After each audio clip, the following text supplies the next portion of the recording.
हे बघितल्याशिवाय तुमची Ganpatipule trip complete होणारच नाही. Welcome to part 2 of Sumit in Ganpatipule.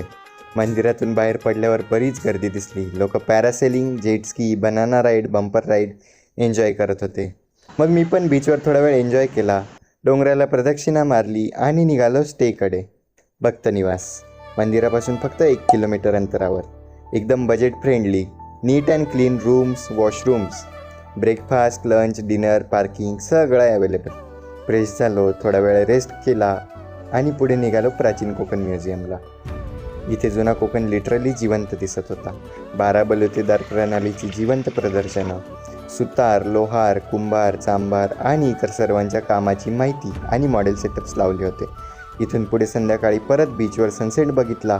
मग इव्हिनिंग आरती अटेंड केली आणि तिथेच प्रसाद घेऊन डे कंप्लीट केला. बीच, स्टे, फूड, म्युझियम सगळं झालं. पण एक क्रेझी रस्ता अजून बघायचा बाकी आहे. अरे वा रे, तिकडे जाऊन मी काय केलं ते पार्ट 3 मध्ये सांगतो.